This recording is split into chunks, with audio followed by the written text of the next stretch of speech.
Labdien, dāmas un kungi! Rīgas studijā Edmunds Kaševskis pie mikrofona. Un mums šodien ir raidījums. Viesis studijā ir zvērināts advokāts Artūrs Spīgulis, 3 bērnu tēvs, bet mēs runāsim ne par bērniem, īstenībā par bērniem arī, un arī ne par jurisprudenci, jo tas būtu apmēram uz kaut kādām 3,5–4 stundām tad tāds briefings. Bet Artūrs, paldies jums, ka atradāt laiku un atnācāt studijā. Mēs šodien runāsim par bērnu sportu un kā, jo Artūram 2 dēli spēlē hokeju. Kā to visu var savienot, lai nedabūtu finālā kaut kāda rezultātā, kad ir vai nu sports, un es vairāk neko nezinu, vai nu tad es mācos, un es slikti spēlēju kaut kādu disciplīnu. Un, principā, sāktu varētu varbūt ar tādu bērnu izglītību skolā vispār. Jā, šobrīd ir tādi laiki Latvijā, kad diezgan daudz mācās arī attālināti, un tas izglītības jēdziens ir varbūt kaut kur izplūdis no tā, kā es savā bērnībā viņu atceros. Mēs visi gājām uz skolu un mācījāmies skolā un pildījām mājas darbus un skaitījām klases priekšā dzējoļus. Tad ar šo te Covid laikam ir ļoti plaši šī te izglītošanās skolās tiek uztverta arī mācoties attālināt. Ja kādreiz tas bija dēļ veselības apsvērumiem, piemēram, vai cilvēkam ir grūti varbūt socializēties, tad šobrīd faktiski katrs, kurš vēlas, var mācīties attālināt.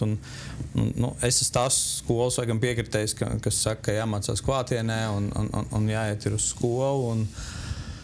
Un jo grūtāk skolā, jo labāk tālāk dzīvē. Jā, Artur, es atceros, piemēram, savu bērniem un savu skolas gaitas. 35 cilvēki klasē, tāds zolīts tāds. Vieni futeni spēlē starpbrīžos, vieni kaut kādu basketbolu imitē, kas ar volejbolu un tā. Un arī notiek tās socializēšanās, notiek tās sarunas. Un īstenībā bija arī tāds jēdziens kā sēta savā laikā. Ja? Un tas arī ļauj bērniem ne tikai socializēties, bet arī kaut ko gūt priekš tām mācībām, priekš tā mācību procesa. Jo tagad jūs ļoti pareizi pateicāt, kad attālināti, tu sēdi, skaties kamerā, ekrāns un... Ja tu skaties viņā, vai tev atsūta pareizās atbildes, un varbūt nemaz nesties kamerā, tu vienkārši ar draugiem WhatsAppā viens otram sūti risinājums, un tā tu tur mācies. Tā kā es biju diezgan pārsteigts par to, cik daudz bija šie advokāti. Arī mums Latvijā bija nesen diskusija un likuma izmaiņas par to, cik daudz bija advokāti attālinātajā mācīšanās, jo būtībā, ja ir tam objektīvi medicīniski iemesli, tā ir viena lieta. Tas ir, protams, jā. Bet es, piemēram, atceros, man tā kaut kā izgriezās dzīvē, man vecāki ir ārsti, un padomu laikos tos ārstus sūtīja kaut kur. Tu nevarēji pats izdomāt, kur tu gribi strādāt, tu pabeidz institūtu, medicīnas tev aizsūta. Man kaut kā vismaz paveicās, varbūt kaut kādā ziņā mēs nokļuvām Bauskā. Tas bija mans pirmais pietura punkts, un Bauskā es, piemēram, atceros, es gāju uz skolu, skola bija kāds kilometrs. Es tur gāju uz kājām, 1. klasē, neviens nejūtās apdraudēts vai kaut kas nepārvarams. Tad es pēc Bauskas mācījos Siguldā, un Siguldā es dzīvoju 6 km no skolas. Un reizēm es braucu ar vilcienu, tur viena pietura bija līdz Siguldai, man māja mežā. Bet reizēm es gāju kājām, un tas bija 1:10, un es biju skolā ar visu savu mugursomu. Atceros, man rokā bija slēpes ziemā, bija jānes slēpes uz skolu.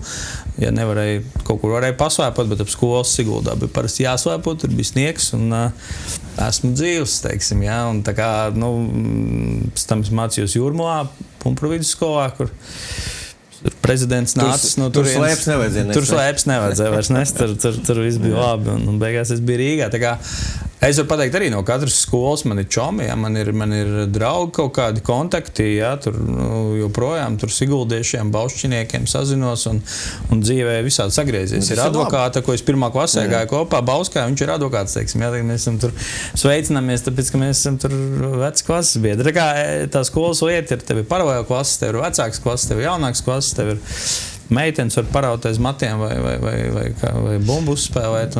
Bet, Artur, vai jums neliekās, vismaz man ir tāda sajūta, ka jūs jau pieminējat, ka var vienkārši neskatīties ekrānā, bet kaut kādus ķeksīšus salikt. Kā tu tos ķeksīšus saliec? Vai tu izmanto kaut kādas viedierīces, vai tu ej internetā? To jau tev tajā pusē pedagogs nenočekos.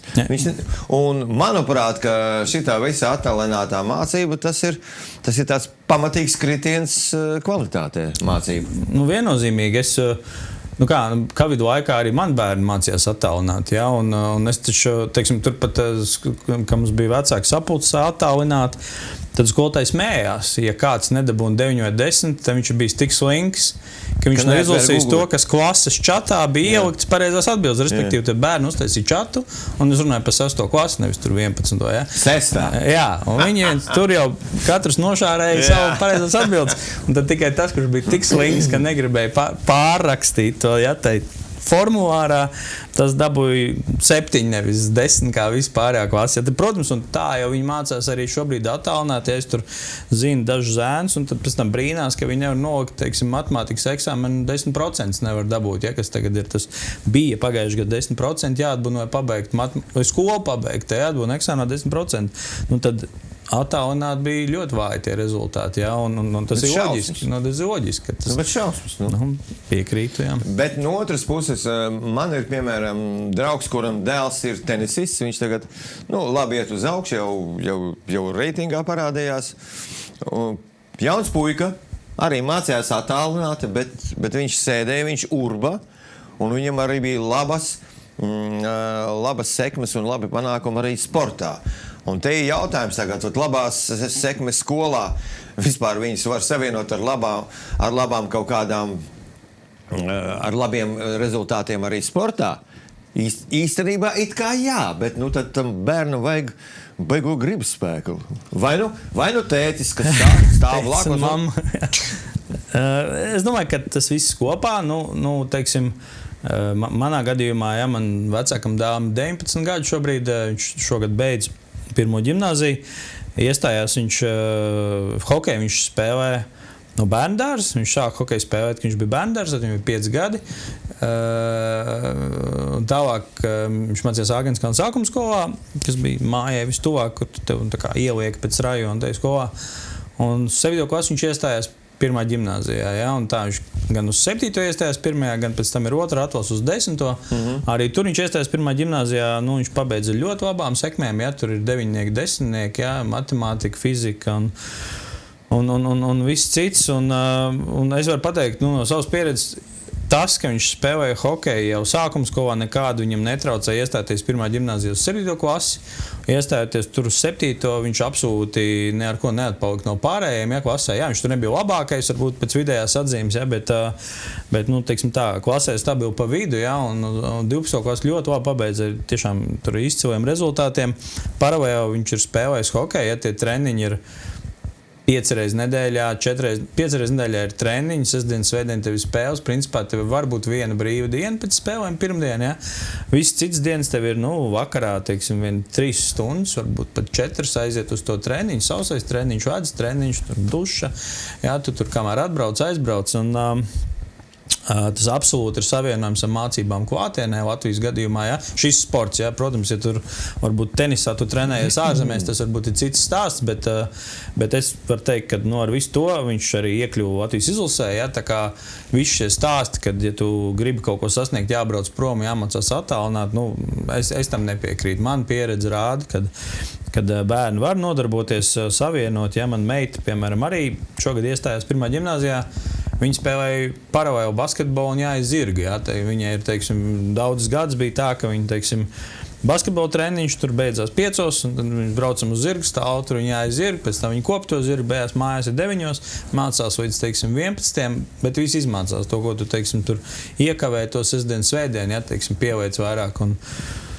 Un viss tas ir izdarāms, tā kā es gribu, teiksim, caur savu piemēru, man nav nekāda brīnuma bērni, ja, vai, teiksim, kaut kādu tur, es negribu ko izcelt, es gribu teikt, ka absolūti normāli bērni, kuri var savienot sportu ar izglītību abas augstā līmenī, ja, tiešām labā augstā līmenī, un es domāju arī tas sports mācībām, viņš viens otram pat palīdz, ja, jo, ja tu esi strukturēts, teiksim, caur to, ka, teiksim, tev uz treniņā būtu laikā, ja tu nokavēji hokejā treniņu, tajā dienā tu esi brīvs, ja tu 1 minūti nokavēji, tev uz vadas nelaiž, tas ļoti iedod to disciplīnu arī mācībās, ja, ka tev ir jānodod laikā. Minūti nokavē, jā? Jā, tā ir hokeja skolā, tā ir, ja tu 1 minūti nokavēji, tu esi brīvs, ja tu var sēdēt no malas vērot. Bet tas ir pareizi. Tev prom nelaiž, tev jāsēž un jāstāsta, kā cits lido, un tur 2 reizes nokavējums, tam vairs negribu nokavēt. Tad, principā, visi ir ļoti laicīgi. Tur, es domāju, man jaunākam dēlam bija vakar treniņš 8:40. Tagad vasarā viņam ir treniņš, mēs bijām 8:10, tur bija pilna ģērbtu. Tas ir no rīta 8 no rīta. Mamma mia. Viņš bija klāt jau, un neviens negrib nokavēt. Jā, bet principā tagad mēs bišķiņ pie tās hokeja sporta tēmas pieskārāmies. Sāksim ar to, kad bērni, man žēl skatīties, jo es vien brīdi strādāju no rīta ēterā, un es braucu uz darbu, es redzēju tos vecākus ar tām lielām hokeja somām un tos knauķus, kas iet no rīta. Tur 7 vēl nebija. Pirms 7. Jā. Un iet, un tie sīkie, es nejūtu, teiksim, nejūtu tā, ka viņi bija visi 100% laimīgi.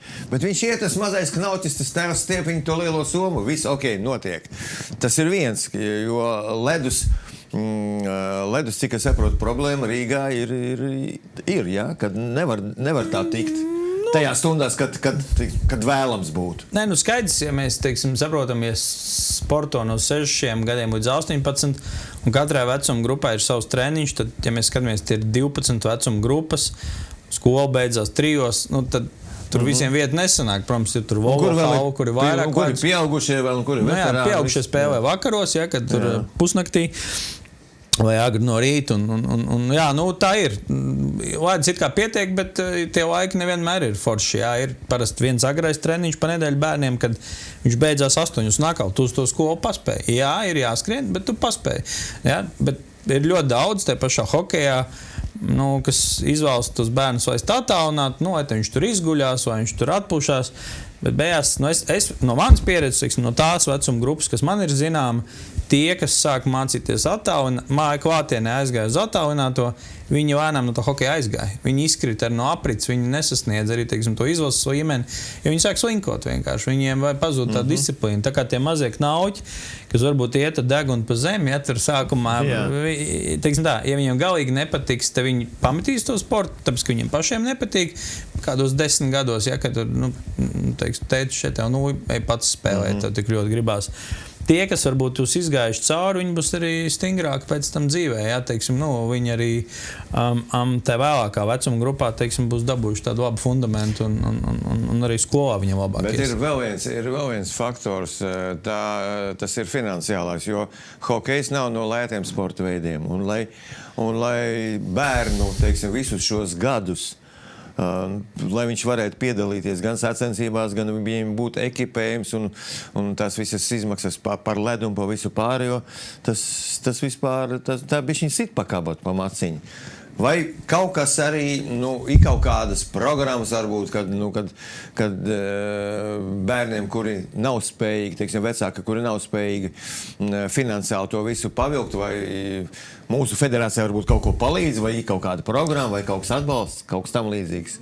Vasarās ir vārdsarga programma, ko tur federācija varbūt dara, un federācijas sēdz ledus izmaksas spēlēm, jā, Latvijas čempionātam, to federācija atmaksā klubiem. Cik es zinu, un tas atkarīgs arī no sporta skolas. Ir sporta skolas, kur teiksim, ir ne Rīgā, tur tā lieta lētāk, tur daudz pašvaldības finansē Rīgā, kur, teiksim, privātie klubi, tur ir diezgan dārgi, bet tā arī kaut kur ir vecāka izvēle, ja, tur ir, teiksim, tas drusku tā kā politiskās partijas, man liekas, tās hokeja skolas, tur uzrodās ik pa 2 gadiem, kāds izdomā atšķelties, taisīt savu skolu, tad viņi nomā savu ledu, tad viņi būvē savus komandas, un tur viņiem vajag naudu, tad vecāki maksā.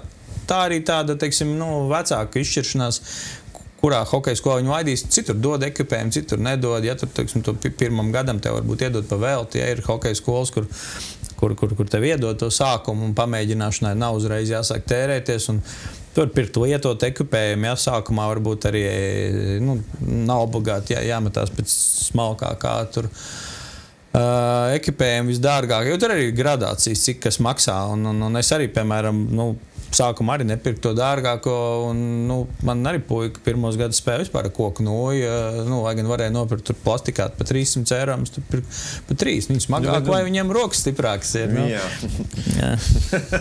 Koka noja arī. Viņi joprojām ir. Vai tā bija laime, ka tās koka nojas varēja dabūt, tad viņas tur apstrādāja, un tad tīna izolenta virs, un tad skatīs, ka ir federa vai nav federa, un tā. Tā, jā. Bet, labi, atgriezīsimies pie izglītības. Tad mēs nonācām pie tā, ka īstenībā var savienot gan sportu, gan mācības klātienē, un kad, ja visi striķi trūks, tad bērns iet uz to attālināto, bet īstenībā tas nekas labs nav. Īstenībā. Tas mans viedoklis, jā, kad... Es jums pilnīgi piekrītu, starp citu. Pilnīgi piekrītu, jo man nav profesionāli, teiksim, sportisti mājās, bet, dēls man gan futbolu spēlē, gan volejbolu, tur futbola skolu pabeidz Rīgas. Es redzēju visu to, kā tas darbojās, kā tas viss, un es arī piekrītu, ka, nav ko sēdēt mājās, jo tiešām tad bērns, viņš jūt to lufti, viņš to brīvību, un ne visi var to izturēt. Ne visi var. Tur tiešām ir tad... Jābūt superdisciplinētam bērnam, kamēr vecāki darbā, ka viņš tiešām cītīgi pats sēdētu un mācītos un darīt. Tur ir, būsim godīgi, tie mūsdienu bērni, kas domā, ka desaug leduskapī, un daudz ko varbūt, tā, kas saka, ir dziļi pārsteigti, ka tas piens nāk no govs vispār ārā. Tad nevis no leduskapī. Padomāt, ka viņi tie paši bērni, kas varbūt nav pavasarām nestrādā, kā varbūt mēs jaunībā strādājām, vai kaut kādas lietas laukos vai kur, ka viņi pēkšņi kļūst ļoti disciplinēti un darbu mīlējuši, un paši savā nodabā 10. tur mācīsies, kamēr tētis atnāk mājā. Tā kā jā, es domāju, tā skolotāja loma patiesībā arī ir arī tā saskarsme, un skolotājs kaut kādā ziņā arī lielu lomu to bērnu izaugsmē dod. Jā, viņi varbūt arī kaut kur negatīvi, protams, ir bijuši gadījumi arī par skolotājiem, kas kādas traumas rada psiholoģiski, ja bērniem tur bļauj uz viņu vai tam līdzīgi, bet ir atkal bērns, kurš to bļaušanu paņems kā iegūmu, jo varbūt, kad tu sāksi strādāt, tev varbūt darbdevējs tev bļaus vai hokeja treniņās tev treneris bļauj. Tur vienkārši viss bļauj, tāpēc, ka tur vēlas valkums tev jābļauj, vai tev dzird, jā. Tur nedzirdēs. Jā, tad vienam ir traumi, uz man bļāva, otrs to uztver kā normu. Pēc tam tu 25 gados vienalga, kāds tev uzbļaust, ko tu ies mammai sūdzēties, tad vai ies attālināt strādāt, tāpēc, jā, tā jau tas ir, Jā, bet īstenībā tas socializācijas moments un tā klases un klases biedru tā sajūta, tas ir ļoti svarīgi priekš turpmākās dzīves bērnam. Bet, jums bērni jau tagad ir, jau pieauguši praktiski, jā? Vecākam dēlam man ir 19, meitai 16, mazākam man ir 10, tā kā, mazais vēl bet mazais labi, ņemsim pa piemēru vecāko dēlu. Labi panākumi sportā, labi panākumi mācībās, un finālā viņš ir iestājies universitātē Amerikā, ja? Jā, tā varbūt pastāstiet, lūdzu, bišķiņ par to schēmu un par to plašāk nedaudz. Jā, es domāju, ka es būtu bijis priecīgs, ja man kāds to izstāstītu, jo es tur smēlos internetā un arī mans dēls, protams, to darīja, bet tā bija viņa. Ja? Kad, tieši varbūt precizējot, kā vispār pie tā vajag, kurā momentā pie tā ir jāsāk piestrādāt nopietni? Kurā momentā par to vajag sākt interesēties vispār? Bērnam? Jā, un tas... Vai vecākiem vai bērnam? Kuram iniciatīvu pieder? Tas ir labs jautājums, un es atceros sevi, es arī ilgi nezināju, ko es mācīšos, un līdz 12. klases beigām, ja teiksim, tas bērns ir gatavs vai izrāda iniciatīvu braukt uz ārzemēm, jo tam jābūt bērnam. To ar varu viņi nevar aizstumt. Tie, kas ar varu stumj uz ārzemēm, tie bērni pēc gada atpakaļ, viņiem nepatīk tas. Bet tie, kas paši grib braukt uz ārzemēm, un es visus iedrošinu to darīt, es arī pats esmu mācījies universitātē ārzemēs, tas ir jāsāk darīt 11. klasē. Principā 11. klase ir tas brīdis, kad tev ir jāsāk domāt, kur tu gribi braukt. Un kāda eksāmena ir jāliek? Kāpēc? Jo, piemēram, Amerikas gadījumā tas pieteikšanās termiņš ir novembris. Tad, ja tu gribi braukt pēc 12. klases mācīties ārzemēs, tad tev ir jāpiesakās, ka tu esi 12. klases, teiksim, oktobrī. Tad tu sāc mācīties 1. septembrī 12. klasē, un tev jau līdz oktobra beigām ir jāpiesakās Amerikā. Bet, lai tu pieteiktos tajā Amerikā, tev vajag nolikt SAT testu, tātad 3 burti, SAT. Savukārt šo testu var nolikt ārzemēs, Lietuvā vai Igaunijā. Un šis tests notiek vienreiz mēnesī. Tātad, ja mēs tā saliekam visu tā kā vasarā pirms 12. klases, tu kārto to testu, tam testam rezultāts ir mēnesis pēc kārtošanas, tad pieņemsim, ja tu viņu kārto jūnijā, tad tev ir rezultāts jūlijā, attiecīgi, ja tu kārto jūlijā, tev ir augustā, un tagad tu nokārto pirmo reizi to testu, viņš tur maksā kādu šķiet $200 apmēram, ja, tā cena arī nav lēta, ja. Tagad tu dabūni to rezultātu, bet nav tik labs, kā gribējās. Ja? Un tu vari kārtot vēlreiz. Tu viņu kārtot miljonus reizes, viņu kārtot, kamēr slikti duša paliek. Bet tev ir atkal jāpiesakās pēc mēneša, tad tas cikls nav vienkārši, nav tā, ka tu rīt var aiziet.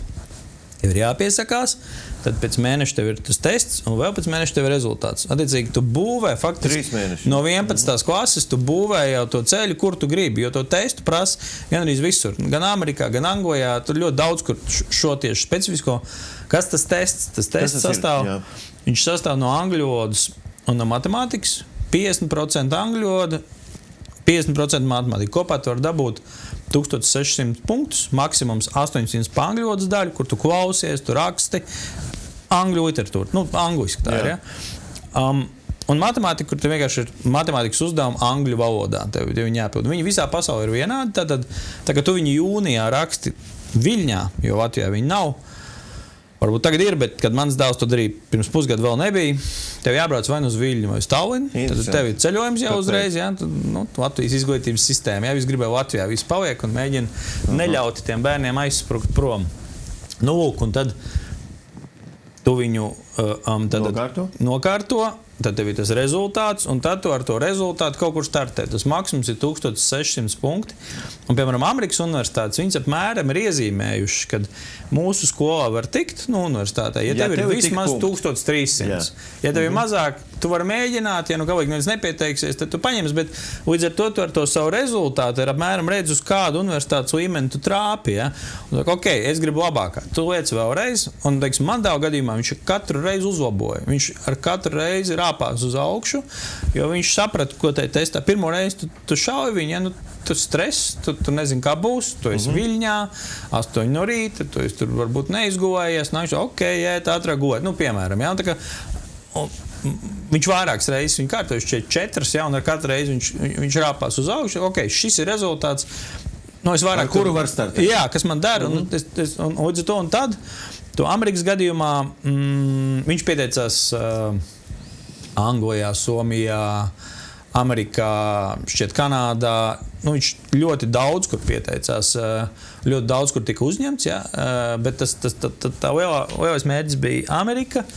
Amerikā tu vari pieteikties uz 20 universitātēm maksimums. Tad viņiem ir tāds kopējs portāls, kur tu ieliec visus savus rezultātus, un tad tu vienkārši atķeksē, kuras universitātes gribu, lai skatās. Bet tad paralēli katrai universitātei tev jāraksta tāda tā kā eseja.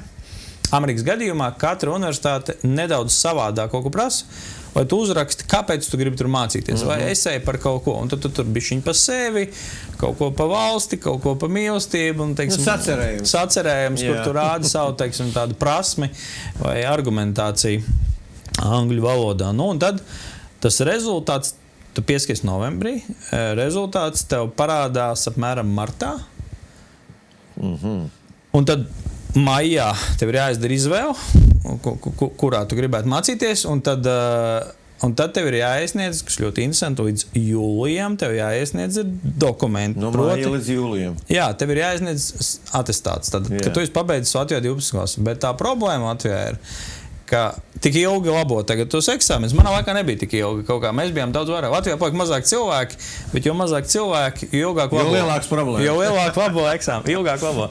Tad mūsu šogad izlaidums bija 4. jūlijā, Un mēs dabījām rakstīt atvainošanās vēstules uz Ameriku, ka mēs nevaram līdz 1. jūlijam iesniegt dokumentus. Jo mums ir izlaidums 4. Jo mums ir izlaidums 4. un viņi pēc tam jāiztulko angļu valodā. Un to dara skola, jo universitātes pieprasa, ka nevis pats tu tulkos, bet man vajag uz skolu iesniedz. Un tad tu dabūni tos nabagu skolotājus tur lūgties, vai viņi tagad lūdzu sestdien iztulkojiet, jo man es jau esmu nokavējis. Ja? Un tad tu saproti, ka Latvijas universitātes, gan Latvijas universitāte, gan arī citas uzņemšana sāk 11. jūlijā. Tad notēmēts ir tā, ka tu Latvijā tu labi paspēji. Tā izskatās, jā. Jo kādreiz tā nebija. Dīvaini. Ko tad mēs tad brīnamies, kad bērni mūk prom? Tāda sistēma.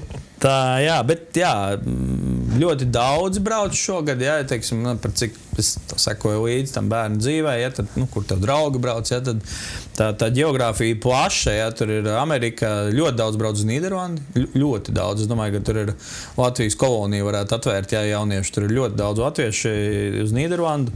Itālija ir virziens, kurš, teiksim, brauc pa inženieriem mācīties, ja, nevis, teiksim, nevis dziedāt, bet tieši, jā, tehnisks inženieri, arhitekti, jā, būvnieki, ja, viņi brauc uz Itāliju mācīties tiešām labās universitātēs.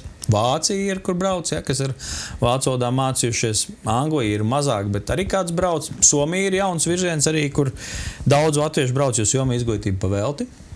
Tu neko nemaksā par mācībām, tev tikai jāmaksā par dzīvošanu. Ir, ja, tikai jāizmācās somu valodu. Nē, viss angliski. Somiski varbūt nolamātos vai tas nopirkt, bet tur jau runāts jau kā angliski. Tā kā tas arī zināmā mērā mīts ir, ja, ka tā izglītība ārzemēs ir kaut kas ļoti dārgs. Ja, teiksim. Starp citu, netaktisks jautājums tāds, pa naudu.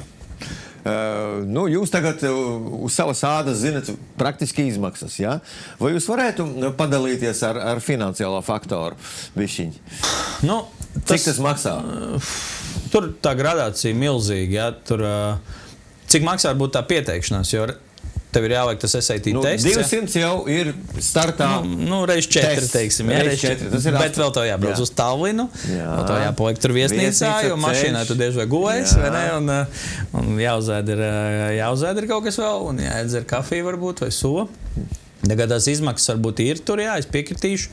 Un tālāk tās universitātes ir, ir kas dod stipendijas, jā, ļoti daudz, teiksim, mēs vairs neesam, teiksim, kad es gāju uz universitāti, tad vēl mēs bijām valsts, kas nebija Eiropas Savienībā, mēs kopā ar Kazahstānu un citām sadraudzības valstīm bijām vienā grozā un pretendējām uz stipendijām. Ļoti daudziem deva tās stipendijas. Šobrīd mēs esam gandrīz vai turīga valsts, vai ne? Un skaitamies tur. Un līdz ar to grūtāk ir tās stipendijas, bet ir sporta stipendijas, ja, kur tev vai tu pilnīgi pavēlti var mācīties. Mums arī bija Amerikā tādas iespējas, ja, kur, teiksim, tu pilnīgi pavēlti var mācīties. Ja tu spēlē, teiksim, hokeju vai basketbolu vai ir dažādas, ja tur vieglot vai tikā. Joprojām ir, teiksim, ļoti interesanti. Arī mēs Amerikā pieteicāmies Minnesotas universitātē. Tur uzreiz mums piedāvāja kāda latvieša vārdā, es aizmirsu viņu vārdus, atvainojos, bet tad viņš bija nodibinājis stipendiju, kurš dzīvo latvietis, kas dzīvojas Minnesotā, un viņš jebkuram latvietim, kas ir mācījis Minnesotas universitātē, uzreiz dod 10,000 vienkārši. Lūdzu. Kāds malots. Jā, nē, tiešām. Jā. Bet tikai, ja tu gribi manā universitātē, ko es esmu beidzis. Ja? Tagad tās versijas tur ir dažādas, un tā gradācija, teiksim, universitāte var būt pa 15,000 gadā, varbūt pa 100,000 gadā, varbūt pa 150,000 gadā. Ja? Tas ir atkarīgs, teiksim, kādā līmenī viņi ir, varbūt kādu disciplīnu tu mācies, ja, teiksim, medicīna tur vienmēr būs dārgāk, varbūt, un tā kā, bet, jā, es tas, ko noteikti gribu teikt, kad nauda nav tas iemesls, ja jūs bērns iestāsies, piemēram, Somijā, Helsinku universitātē, jums ir faktiski viņam jānoīrē stūrīts, kur dzīvot, ja, vai ēdās kopmīnas vai dzīvoklis, un faktiski jānodrošina, ka viņš var tur nopirkt pārtiku. Pēc būtības, ja viņš dzīvot Latvijā, jūs esat, piemēram, Jēkabpils, piemēram, meita iestājās, Stradiņu universitātē pa zobārsti, viņa jau nebrauks no Jēkabpils, tu viņa arī īrēs dzīvokli Imantā vai kaut kur, tāpat tu dos naudu ēšanai, un beigās, vai viņi mācās pa zobārstu Somijā vai Stradiņu universitātē, tev Stradiņos vēl jāmaksā būs mācību maksas, Somijā tev viņas tur nav, jā. Līdz ar to varbūt pat lētāk ir braukt uz Somiju vai Itāliju vai Nīderlandi, jā. un daudz arī strādā. Es sapratu, kaut kur 10-15 tūkstoši mēnesī. Tās ir tādas, jau tādas nopietnas izmaksas, nopietnās universitātes. Jā, tas tā var būt, jā. Bet, protams, ka tas, ko arī, kad tu skaties to universitāšu rangu, viņiem ir ļoti populāri rādīt, kāda ir vidējā alga, kad tu to universitātes beidzis. Tātad viņi apkopo to statistiku un tur, tu redz, ka, ja tev ir iespēja šobrīd ieguldīt, ka tas bērns, ka viņš pabeigs, teiksim, noteikti to līmeņu universitāti, tie darbdevēji cīnās, lai viņi dabūtu. Ja mēs bijām Amerikā arī aizbraukuši, tur ir pie universitātes ārā, tas tieši notika tajā brīdī, ja man bija interesanti redzēt, tad ir salikts ļoti daudz teltis ar galdiem, un tur stāv darba devēji, kur ir atbraukuši uz universitātes pagalmu, un viņi mēģina pierunāt to studentus, nāc pie manis strādā, ka tu pabeidz. Bet viņi jau ķer to otrā kursa studentu, ko iedod savu kontaktu. Es tev gribu pastāstīt par mūsu kompāniju, teiksim, inženieru kompānijas tam līdzīgi. Viņus jau mēģina jau otrā kursā, nevis, ka viņš mācību laikā strādāt, bet viņi grib viņu jau nolīgt, ka tagad tu pabeigsi, tu nāc pie man strādāt, kāda alga, kāda es tev piedaru paraksties, tā būs tava alga. Ja? Un Amerikā tās ir gada algas, un tad, teiksim, tur var redzēt, ja to mācību maksa varbūt universitātei 40,000, piemēram. Bet tā alga tam beidzējam gadā ir 90,000. Tā kā tu, principā, pirmajā gadā, tad, ja tu pabeidz universitāti, tev garantēti, cik tev būs 90,000, piemēram, pirmajā gadā, un tie darbdevējs trīpā tur stāv. Es to savām acīm redzēju, ja, ka tiešām tur ļoti daudz ir. Priekš Latvijas tas nav iedomājams. Jā, tāpēc tā interesanta pieredze bija man varbūt redzēt to, un droši vien internetā to var lasīt, bet, kad tu to redzi savām acīm, ja, ka tur tiešām visu uzvalkos sabrauc jau vīri un sievas un ķer tos jauniešus un vilina pie sevis un uzrunā viņus un tā. Un viņi arī grib iet vasarās, ja praksēs tai uzņēmumos. Viņi saka, nāc jau šovasar praksē, paskatāmies, tu pastīsies kā pie mums, mēs pastīsimies uz te, un tad mēs jau tagad parakstām darbu līgumu, ka tu pie mums nāks 2 gadu vēlāk. Ja? Tā kā tos talantus un tos jauniešus tur. Bet tas ir baigais stimuls. Jā, es domāju, tas ir baigais stimuls. Interesanti to redzēt savām acīm arī tam jaunietim, ja, ka tu redzi, ka tas ceļš ir skaidrs. Tu neies uz ielas kaut kur zālīt, pīpēt vai kaut kādas muļķības darīt, bet tev jau ir darbs. Vai tu nezinās, ko tu darīsi? Tu pabeigsi universitāti. Tas ir visšausmīgākais. Tagad ražo visāda veida speciālistus šeit un jaunieši vienkārši vai rauj vagu un brauc prom no šejienes, vai absolūti, kā vecos laikos teica, ni pa profiļu. Tā iznāk, jā. Es domāju, ka mēs jau Latvijā redzam arī tās prioritātes mainās. Šobrīd visi grib būt influenceri, vai ne? Tā ir katastrofa. Influenceri un dziedātāji. Tāds ir populārākās profesijas. Sportists, dziedātājs, influenceris laikam un vēl PR kompānijā cilvēku prāts rāda. Tā, ka kāds gribētu šodien pa juristu vairs nav tādā modē. Bet lielākā problēma ir tā, ka visi tie, kas grib būt pa influenceriem, PR un pa tādām ļoti daudzi, es to varu atbildīgi pateikt, ļoti daudzi no tiem jauniešiem, viņi vispār tautas valodā runājot nerūpīgi fišku vispār profesijā. Viņi nesaprot, ko un kā. Viņi kaut ko salasījušies, viņi māk sev nofilmēt selfiju, var nofilmēt jūs, bet tas viss kaut kādīgi pie produkta, ja mēs runājam pa gala mērķi, pa profesiju, tas ir ļoti tālu no profesionālisma. Es piekrītu. Mums varbūt Amerikā arī man bija tāda, varbūt pastāstījuši interesanta, mums bija, iespēja, piespēle vai kā to nosaukt. Mums bija tāds academic advisor, kas Latvijas droši vien būs tāds tā kā akadēmiskais padomdevējs. Tad cilvēks, kuram es maksāju naudu, neko šausmīgi daudz,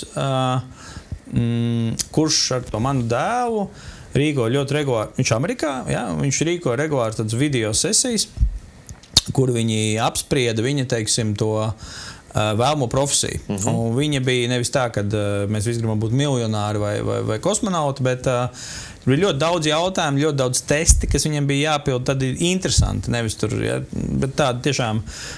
Un tā viņi, teiksim, palīdz tev norientēties vismaz to lielās šaibās, kā saka, kurš virziens, ja, ka tur influencers no tevs nesnāks vai arhitekts nesnāks, tu dzīmēt nemāk, ja, teiksim, taisnu līniju nevar novilkt, ja, kas varbūt arī nevajag izbrāķēt tos, kas nemāk novilkt taisnu līniju, bet viņš tev dod tādu, ko tu pats, kur tu labi jūties, teiksim, kurā nozarē. Un tur īstenībā bija arī pie tās universitāšu izvēles, ja.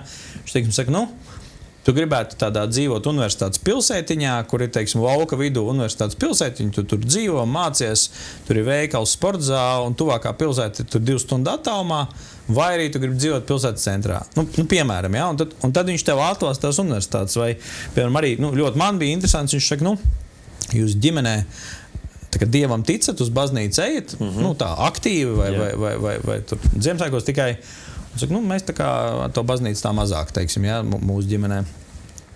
Viņš saka, okei. Tad es tev ieteiktu neizvēlēties universitātes, kas ir, teiksim, kristīgās, ar kristīgu ievirzi, ja, kur nosaukumā jau tas ir bieži vien redzams.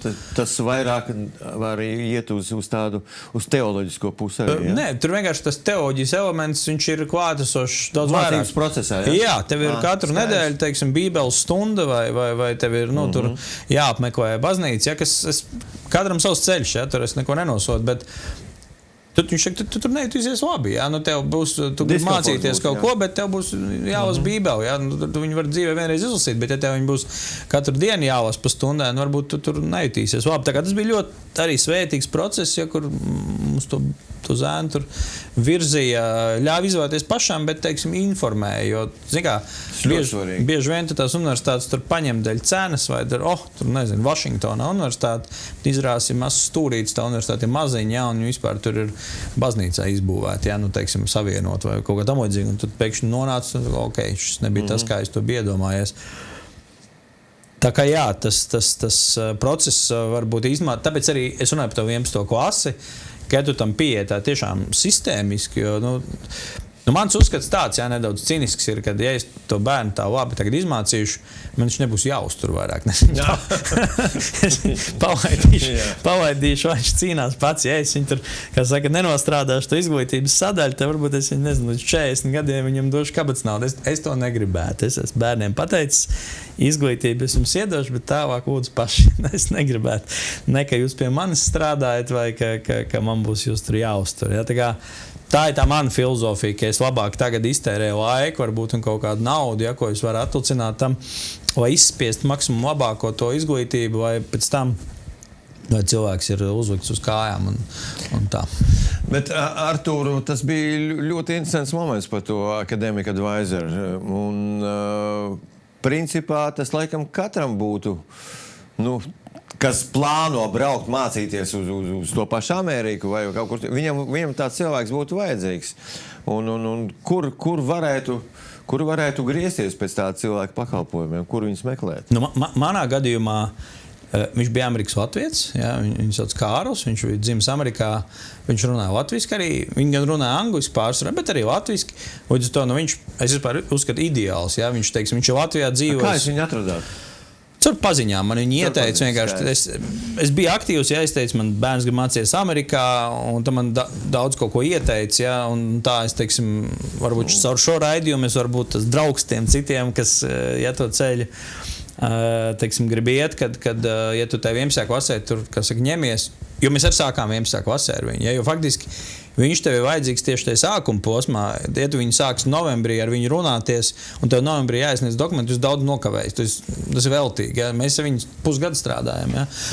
Šo advisoru, un viņš teiksim, arī teica, tu pavasaru vēl tu laiku angļu valodai, tev jāpiestrādā pie tā, lai tev tas tests būtu labāks. Ja? Teiksim, un viņš tiešām palīdzēja nonākt, teiksim, maksimāli labākās universitātēs, kur mēs varējām. Es domāju, bez viņa es tur nebūtu. Ne visiem ir tādi draugi, kā jums, Artūr, ka varat paprasīt amerikāņiem, ja, saviem čomiem. Bet, teiksim, tādā parastā gadu, kur skriet, kur griezties? Meklēt kaut kādu izglītības firmu, jo tas arī ļoti populārs tagad Latvijā, kad rīko gan izstādes par mācībām ārzemēs, un ir arī visādi citi kanāli pa internetu runājot. Bet pirmais solis, kur?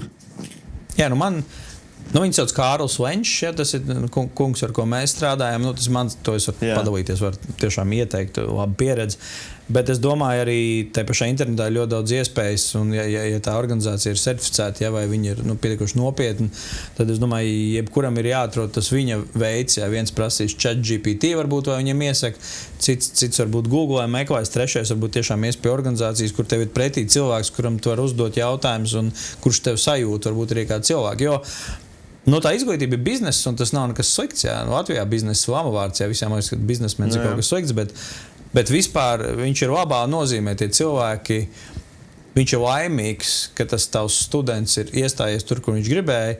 Viņš jūtas apmierināts, ka viņš ir pielicis kaut kādu savu, devumu sveša bērna, varbūt kaut kāda izglītības ceļā. Līdz ar to tur diezgan, tu maksā vairāk vai mazāk, bet tas process ir tāds patīkami nesautīgs. Viņi tiešām grib, lai tam bērnam izdodas. Un tā ir tāda laba sajūta, ka par tavu bērnu arī citi tur rūpējās. Bet es domāju, arī Latvijā noteikti katram jāizmanto tā iespēja aiziet uz izstādi, paklausīties, pastīties, un ne 12. klasē, bet varbūt 10. jau, 11. Un tā, lai tev lēnā garā būvējās, ne jau jābrauc visiem uz Ameriku. Es saku, Eiropā šobrīd ļoti daudz ir iespējas, un tiešām pavelti vai ļoti lēti, ja tās mācību maksas tur ir, un tas draugu loks, ko tu iegūsti ārzemēs, un tas tvērums, ka tas plašums vienalga, vai kur tu būtu, un patstāvība, tu dzīvo kaut kur citur, tu vairs pie māmas nedzīvo, kā dziesmā dzied. Jā, bet īstenībā, cik es saprotu, visas universitātes un augstskolas, gan štatos, gan arī Eiropā, viņas ir kaut kādīgi klasificētas pēc rangiem, pēc kaut kādiem topiem, es nezinu, top vai kā to nosaukt parasti. Rangs, laikam, ne? Jā, viņam rangiem, ir. Ja? Un kur, teiksim, kā jūs iesakat ar šitos strādāt? Iet uzreiz augšējo galu skatīties, vai iet pa vidu, jo tad tie rangi esot vairāk, kā jūs teicāt, aizkadrā jau. Jā, tur par rangiem varbūt sākumā. Ar rangiem ir tā, ka ir dažādi rangi. Ir Eiropas rangs, ir pasaules rangs, un viņi ir vairāk. Viena tā pat universitāte, viņi varbūt vienā rangā būs 70. vietā, vienā 40. vienā viņi būs 100. Jā, teiksim, viens ir rangs, ko stāda, darba devēji, kuri, tas ir, manuprāt, viss tāds, efektīvākais. Ne? Ja tu gribi strādāt, vai ne? Varbūt kāds grib būt profesors pats, tad tev var būt akadēmiskais rangs, kur tu varbūt, vislabākās disertācijas izstrādās, pēc tam rakstīs grāmatu un kļūs pats pa pasniedzēju, bet ir Forbes rangs, kur Forbes kā biznesa žurnāls, viņi stāda, rangu, kā viņi redz tās universitātes, un atkal tur ir publiskās universitātes, kuras ir valsts finansētas, Amerikā, piemēram, un ir privātās, un katrai savs rangs, un, tur ir arī rangs pēc naudas, cik liela ir vidēja alga, pabeidzot, zilo universitāti, zaļo vai sarkano. Piemēram, es nosaukums nesaukšu. Ja? Un tā tu izpēti, apmēram, kur tu gribi trāpīt, pēc kāda ranga. Ja? Latvijas universitāte ir ārpus 1000 pasaulē. Ja? Tad Amerikā, tur ir 40. universitāte, kur, mans dēls visticamāk mācīsies, ja ir 40. pasaulē, piemēram. Ja? Tad tu salīdzini, ja? Kad ir Latvijas universitāte, kur ir ārpus 1000, ja? Un tā. Bet es pirms nenoniecinu, bet... Bet ir tāds slīdens moments, tu ieraugi to ciparu, kuru tu saņemsi pēc absolvēšanas, bet tavs tests, ko tu nokārtoji, viņš uz turieni nevelk. Tāpēc tas, kas jāsaka, ir laicīgi. Sāksim ar attālinātu mācīšanos. Atgriežamies. Jā. Nevajag sēdēt mājās gurķoties un attālināt mācīties, bet vajag mācīties pareizi, riktīgi. Riktīgi, un tiešām es domāju, tā jau liela vecāku loma, tos bērnus tiešām pieskatīt un sekot līdz sekmēm. Jā, es runāju tās kā skolotājs tagad, bet īstenībā tas beigās viss savākās 12. klasē, jo čaļi, kuriem tur bija pirksti gaisā, tur 7. 8. viņiem te deguni lejā, ja? Tagad, kad viņi pabeidz 12 un saprot, ka tādu video atzīmi viņus nekur negrib ņemt, ja? Un arī Latvijā tu ne visur tiec, kur tu gribi. Nerunājot par to pasauli un tā video atzīmi, ja? Mums arī bija pārsteigums. Tagad beidzot 12. klasi tev pasaka, ķīmijas atzīme būs nevis tāda, kāda tev ir 12. klasē, bet mēs skaitīsim kopā 10, 11, 12, izdalīsim ar 3. Tas nozīmē, tu ko izdomā? 10. klasē, 12. klasē, tur jāpieliek, vai ne? Tur būs atestātā. Tu 10. patusēs tur, vai ne? Vai kaut kā tā vieglāk patvers. Un pēkšņi tev ir tāda realitāte izglītības ministrijā kāds izdomāja šogad, ka mēs ņemsim visu 3 gadu atzīmi. Bet tu to 10. klasē nezināji, ja? Tas ir Latvija brīnumaina valsts, kur katru gadu, es kā tēvs varu pateikt, man katru gadu bērniem mainās, tie ir noteikumi bezjēdzīgi, viņi mainās, un visi iet tikai uz slikto pusi. Es varu tiešām nevis man bērni mācās labās skolās, man nav par ko sūdzēties, bet es kā tāds pats kā būdams kādreiz skolnieks, varbūt paliek sliktāk. Tie noteikumi paliek arvien sarežģītāki, bezjēdzīgāki, un tur pēkšņi jūties, es izčakarēts, ka tev pasaka, zinām, mēs skaitīsim kopā tās atzīmes. Pagā, man viens to neteica 10. klasē. Tā nians, bet atbildot uz to jautājumu, tā ir ar tiem rangiem, jā, kad ja tu tur esi, teiksim, to skolu laidis pa vieglo, tad tev arī jāstāsta atbilstoši universitāti, jā, vai Latvija, vai ārzemēs, jo, protams, arī dažādu līmeņu tās universitātes. Un es, protams, advokātēju vai aizstāvu to ideju, ka jābrauc uz ārzemēm, ja tu vari to atļauties, ja tev ir tās iespējas. Situācijas varbūt dažādas, ja varbūt tev jārūpējas, nezinu, pa mazo brāli ir, vai jāiet strādāt, ja ģimenē vienkārši tas ir vajadzīgs, ja, vai tev varbūt strādā lauksaimniecībā, un tu esi tētim vajadzīgs Latvijā, tu nevari vienkārši pacelt ceparu un braukt uz Somiju. Ja? Tās situācijas tā, bet dažādas, un es nevien nav slikta, ja? Bet ja tev ir tā izvēles iespēja, un tu vari aizbraukt uz tām ārzemēm, palikšu tepat, būs jau labi, tā ir forši. Ja? Vasarā nav tik karsts kā Spānijā vai Francijā, paliekam šeit, bet es saku, ka tas šodien nav tik dārgi, ir arī visādas iespējas. Ja? Bet ir viena bīstama lieta. Tiem, kas brauc prom mācīties, kāda daļa atgriežas, bet tā ir tikai daļa. Jā, bet tev dzīve tikai viena ir, jā, un vai tu gribi, teiksim, sevi iegrožot, ielikt, teiksim, šeit kaut kādā tādā grožos, ka tu noteikti gribi palikt šeit. Es arī mācījos ārzemēs, es atgriezos, piemēram, jā, man arī bija iespējas varbūt palikt ārzemēs, dzīvot, strādāt.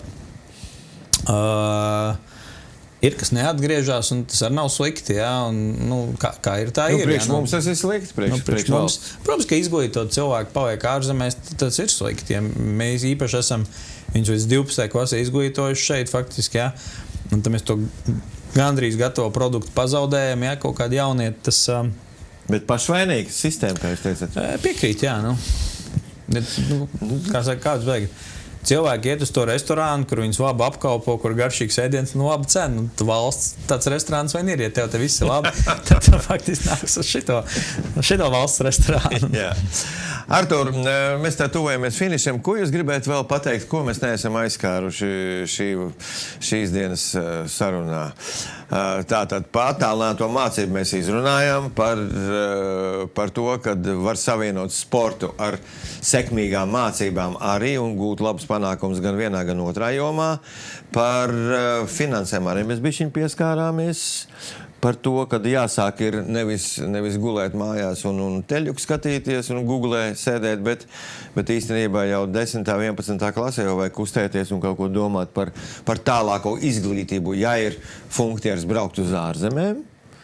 Un kad mums ir būt ideāls variants, tāds tā kā bija jūsu dēlu, piemēram, gadījumā, kad ir kāds advisors, ir kāds cilvēks, padomnieks, kas jūs var tās smadzenes pareizi iestādīt un parādīt, kādas jums ir iespējas un kādas jums ir reālās iespējas.